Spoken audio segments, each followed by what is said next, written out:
pemirsa, kembali lagi di Senja Berkah Pasti Berkah. Ngomongin tentang puasa dan kewajibannya nih, kira-kira ada gak sih? Si Mami deh. Aduh, Ada Mami Kos. gimana tuh Pak? Cek bapaknya naon bayar. Neng Seira sama Neng Amel udah tahu kan maksud saya kesini mau ngapain? Aduh hapunten Ya, ibu. Ibu. Taacan aya artosna ibu, kudu kumahanya. Kedah kumaha ibu. Punten. Atos nih, tos disampein. So, Naon Bapak?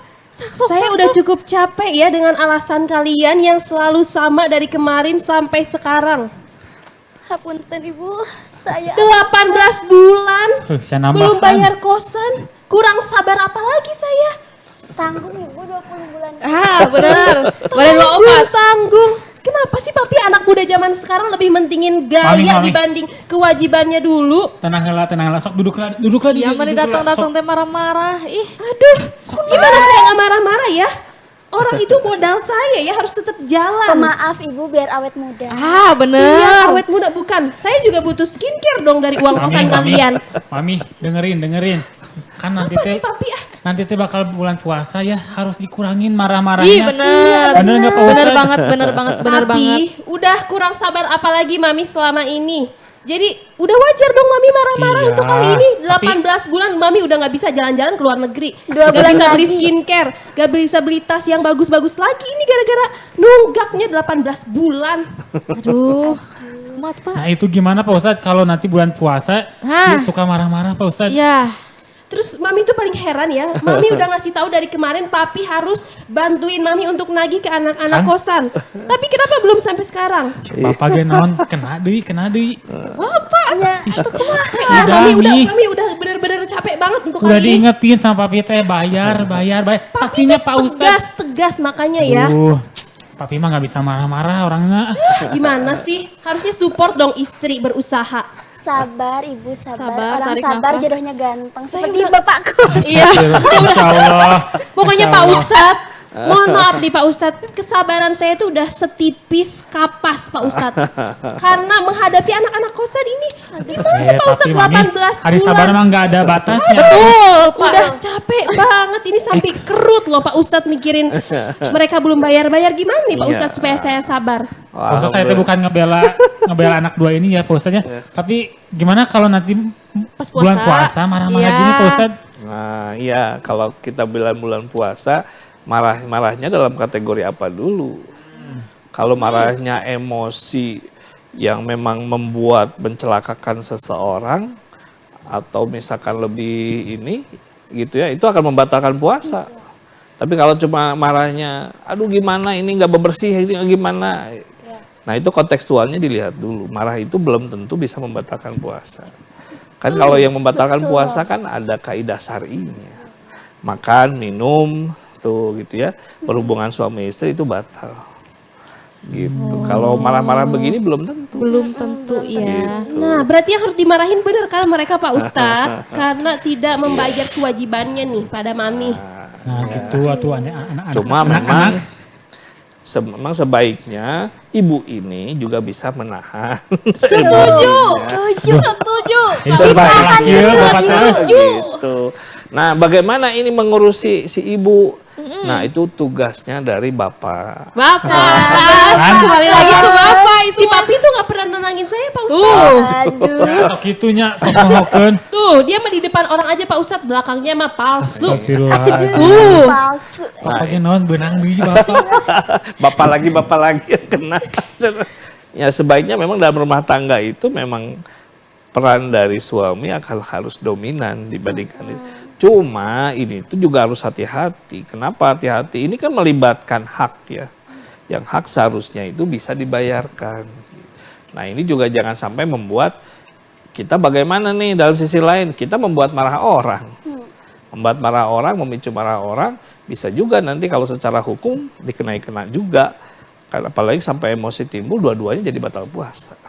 Tuh, Gitu. mungkin Pak Ustadz nih, saya kan lagi diuji nih kesabarannya Pak Ustadz. Ada gak Pak Ustadz doa-doa untuk melatih kesabaran? Apalagi nanti kalau kita mau menghadapi bulan puasa nih Pak Ustadz. Ya kalau kesabaran mah insya Allah kita kan sering diajarkan oleh Rasulullah ya beristighfar, kemudian la ilaha illallah gitu ya supaya kita bisa. Kemudian yang paling bagus itu mengambil air wudhu. Nah, dengerin Mami, istighfar, ambil air Mami wudhu. udah sering istighfar ya, papinya aja yang kurang nenangin. Astagfirullah tuh kan. Tuh kan. Cek papi jadi. Nenangin Bapak istri ge. mah pahalanya Seharusnya gede, ada Bapak satu Kos. bab lagi pembahasan itu suami istri harusnya ada itu. Jadi bagaimana suami istri itu gitu ya. Istri itu harus dirawat. Tuh. Nah, jadi tuh deh. Bener Pak Ustadz, gimana mungkin kasih tips nih ke si papi? Aduh, kelak nah jadi kayak si papi ya teh. Kan iya dua anak iya nu salah. Karena kita sering berantem Pak Ustadz gara-gara hal bayar kosan ini Pak Ustadz sama si papi. Gak apa-apa, itu bumbu cinta di rumah tangga. Mama nas Jangan gitu. Soalnya ini abahnya itu bapak kosnya paling senang seperti ini kayaknya. Iya, betul Pak. Iya. Bukan gitu Pak Ustadz, saya Iya. mah sabar orangnya, nggak bisa marah-marah gitu. Iya. Ih anak-anaknya hese deh. Nah jadi abi deui Bapak mah.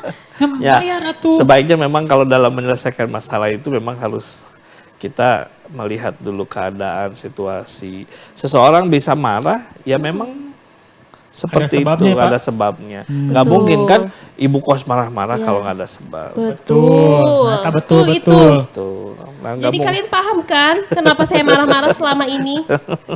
Sok ayeuna mah mau kapan bayarna nih. Tuh ka dieu deui si Mami teh. Asa kagok tuh Pak Kos, atau 20 bulan. 20 bulan. Ini namanya Ini ngelunjak kumaha? Pak Ustadz, ini namanya ngelunjak. Ngalunjak ya teh. Jadi bulan depan tolong ya minggat dari kosan saya. Gimana papi, setuju nggak? Aduh karunya Mi. Ntar saya tidur di mana, Mami Kos? Iya, Aduh, iya kasihan ampun. dong. Ya makanya pokoknya saya tunggu ya, saya nggak mau tahu Gampang gimana begini caranya. solusinya. Kalau nggak bisa dibayar dengan uang, gimana kalau suruh mengepel lantai? Nah, mengepel lantai selama 5 tahun ya Pak Ustadz. Aduh, Beberes Tahun, rumah, nyuci Baru piring. satu kuliahnya Baru juga. saya lebih bahagia tuh Pak Ustadz, gak usah Jadi, banyak pembantu. bisa dikonversi dengan bentuk-bentuk yang lain kalau disepakati bersama. iya. Tapi tidak menzolimi orang yang dipekerjakan. Tetap harus dikasih upah. Tuh, harus dikasih upah Tapi tetap Pak nih. Ustadz, ini kan adik-adik ini Iya. kan ngekos nih sama si Mamih nih. Terus si Mamih teh hitung-hitung pahala kan itu teh apalagi di bulan puasa ya. Ah, iya. Pahalanya berlimpah-limpah Iya katanya tuh, Pak Ustadz. Iya, kalau secara itu betul. Tetapi juga ada hak-hak yang memang kita juga yang memiliki kesangkut paut itu untuk segera melunasi. Nanti kita saum kita malah tidak menjadi pahala, sah-sah. Tapi kenapa jadi pahala? Ya tiap hari diomelin. Kita membuat orang lain marah, akhirnya kita juga terdampak. Jadi saum kita mungkin saja saum itu sah, tapi sia-sia tidak ada nilai gitu. Maka di dalam kaidah di sini dua-duanya harus memahami ini. Yang ini harus segera melunasi. Nah si ibu kos mudah-mudahan bisa bersabar-sabar sejenak gitu ya. Jadi supaya jangan saling ini. Gitu. Karena nanti kalau ini memicu terus ibu kos marah, saumnya juga sama ini kasusnya. Tuh, kan. Sia-sia juga iya nantinya. Jadi mungkin hukumnya makruh ya membuat orang kesal, Pak Ustadz, apa gimana? Ya secara itu jadi makruh akhirnya gitu kan. Orang lain jadi kesal karena perbuatan kita. Betul. Jadi bagi kita saum kita jadi menjadi ya walau misal menjadi sia-sia. Jadi sia-sia. Saumnya sah Iya. sampai maghrib tidak batal. Tetapi sisi lain nilainya karena kita membuat orang lain marah. Nah gitu ya. Jangan marah-marah, Mami Kos tuh. Ntar tidak sah. Betul, betul itu yang apa yang disampaikan Pak Ustadz. Jadi tolong kalian dengarkan dengan baik ya. Jadi jangan hanya saya aja yang sabar ya. Iya. Papi, gimana nih Pi? Apa? Mami masih tetap harus stay di sini apa gimana? Atau Udah Papi di yang sini bisa dulu, ngerayu? udah masak belum? Udah masak ya udah dong Mami mah istri idaman. Dari Pak- pagi. Kok jadi Udah papi deh. lagi? Nah Pak Ustadz, dulu tuh waktu tahun kemarin si Mami masak, tapi diicip rasanya Pak Ustadz itu gimana hukumnya? Sekedarnya boleh, tapi Oh, pada boleh. ujung lidah. Oh, Tidak boleh ditelan, dan itu diludahkan kembali. Oh, si Mami mantep Pak Ustadz. Sekedarnya itu gitu, Oh, tuh, ini Mami. jari misalkan tempelkan saja. Kalau sudah terasa itu harus dibuang. Oh. Nah, Pak Ustadz si Papi pas saya nyobain kuahnya, si Papi ngedorong jadi tiba-tiba hangat semua nih nyalahin Pak gitu Ustadz. kan. Jadi gimana tuh Pak Ustadz? Itu batal gak Ya Pak sudah Ustadz? batal saja itu makan kemakan. Jahil nih si papi. Si Mami mantep Pak Ustadz. Aduh nggak sengaja sambil ambil nasi Pak Ustadz. Astagfirullahaladzim. Ditambahin lagi. Fitnah Gitu, pisan Pak si Ustadz. papi teh. Ih. Boleh. Kalau kan wanita kan ada rusuh haid kan. Boleh aja ngambil nasi sepiring. Ya, di bulan Ramadan kan haid. Haid itu kan nggak perlu puasa. Si papi suka ngarang-ngarang cerita wae. Bikin malu mami di depan yang lain. Udah ya. Kok mau ada kearisan cenah kok. Papi teh nervous. Kenapa saya Mami di dia beneran? Serba lucu gini Pak Ustadz. Udah mami mau berangkat dulu ya. Pokoknya mah Papi urusin anak-anak Ya, kosan, ya. Mami nggak mau tahu. Pak Ustadz hatur nuhun pisan, ini udah diceramahin si anak-anak Iya. kosan. Iya, Udah liar saya mau gimana lagi. Udah ya, Oke. Mami mau arisan dulu nih. Nyanjuk. Ya, hati-hati. Hatur nuhun ya Kak, udah. bawa uang 50 juta di bawah bantal. Siap atuh. Udah ya, Mami Iya. arisan dulu sama ibu-ibu sosialita. Tuh, sok rada iya gitu tah. Si Mami tos datang teh, tos ambek-ambekan teh sok. Ya, ada. Ya, bayar kosan. Di kamari masalah teh kosan. Ya, atuh dah, Pak. Macam Nah, ayah. gimana itu teh Pak Ustadz? Kan kita lagi puasa nih. Terus kita tuh masih ada utang sama orang lain. Bukan utang puasa sih ini mah. Iya, utang. Tidak menjadi halangan berpuasa. Oh, tidak. Jalan saja. Yang terpenting adalah jangan sampai membohong. Oh, iya Ketika benar. membohong itu dalam bersaum nilainya nggak ada. Puasanya tetap sah, cuma nilainya tidak diterima sama Allah karena dia membohong. Jadi kalau misalkan ditagih, Pak Ustadz, Bapak kos, hapunten. Ini saya belum bisa bayar, kenaon atuh cenah itu kamari si Abah cenah gebis jadi itu kan padahal si Abah tidak naon. Nah, itu jadi tidak ada nilai, Pak. Puasanya seolah-olah kita tidak berpuasa nantinya. Yaitu kaidahnya itu tidak berbohongnya itu. Karena puasa itu melatih kita jujur kan. Betul-betul riadohnya itu sepenuh hati. Jadi ketika kita ditanya sesuatu, mengucapkan sesuatu perkataan yang manfaat, tidak mengandung kebohongan gitu. Nah, itu yang menjadi hati-hati dalam menjalankan saum itu gitu. Baik, katanya nggak boleh berbohong ya di bulan Betul, puasa. betul, Nanti betul. pahalanya berkurang nih pemirsa. Iya. Nah, selanjutnya ini kita bakalan lanjut lagi nih bahas tentang puasa di segmen selanjutnya. Jadi, kalian jangan kemana-mana dulu dan tetap di Senja Berkah. Pasti berkah. Alhamdulillah.